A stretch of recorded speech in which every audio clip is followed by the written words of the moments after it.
Welcome, focused learners, to another explainer.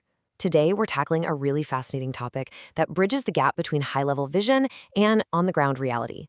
We're looking at some key insights from John Edmiston's work, Solution-Focused Ministry, and we're going to zoom right in on the absolutely crucial role of systems. There's this pervasive myth out there, especially in nonprofits, volunteer organizations, and churches, that deep spiritual faith and structural organization are somehow at odds.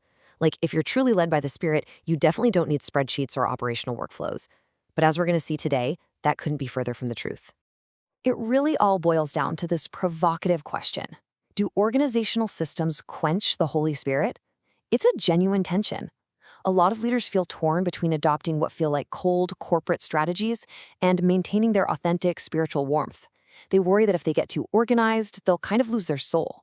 But the source material makes a really compelling argument that without structure, you actually run a huge risk of harming your mission and the very people trying to execute it.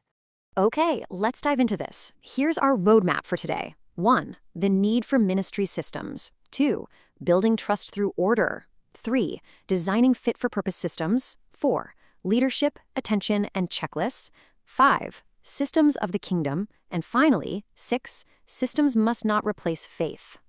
Section 1. The need for ministry systems, moving from chaos to order. So the core thesis here is that simply having a great solution or a really beautiful vision is not enough. You absolutely must have a system to deliver it consistently. Whether you're doing something as everyday as washing the dishes in the fellowship hall or as massively complex as launching an international medical mission, systems are what provide those reliable, reproducible outcomes. Without a system, you don't really have a permanent solution to an ongoing problem. You just have a temporary fix. And importantly, without a system, you can't effectively train new people. Everything just lives in someone's head, and the second they leave, chaos completely takes over. Section 2. Building trust through order. The speed of trust in ministry. And this brilliantly illustrates the stark contrast between two very different types of organizations. In a high-trust environment, which is built on reliable working systems, things happen fast, costs stay low, and people are actually happy to be there. But in a low-trust environment, well, things are slow, they're wildly expensive, and it's chaotic. The author points out that chaotic ministries literally hurt people. I mean, think about it. If the payroll is always late or the volunteer schedule is just a total mess, it causes massive burnout and destroys your credibility. Order isn't just a nice-to-have, it is a fundamental way you care for your team. Section 3. Designing fit-for-purpose systems, beginning with the end in mind. Now, systems aren't built just to look cool, sound impressive, or to satisfy some executive's ego. As the author states perfectly, a system exists to achieve a particular desired end result. You literally have to reverse engineer it from your specific goal. The text shares this fascinating example of a church that spent an enormous amount of money on this massive pipe organ, complete with all the complex systems and personnel required to run it. The problem? Their specific community didn't even like pipe organ music, so it actually hindered their growth. It was a perfectly functioning system for Sharp, but it was completely unfit for their specific purpose. So how do we design things the right way? The source outlines a few highly practical steps. Step 1. Keep it simple. You probably don't need the operational complexity of the Sydney Opera House for a local community group of 45 people, right? Step 2. Ensure an easy transition for your team without requiring a million permissions just to get basic things done. And step 3. Write it down clearly. Your system shouldn't be total overkill. It should be the simplest, clearest, most well-documented path directly to your specific goal. Section 4. Leadership, attention, and checklists. The currency of attention.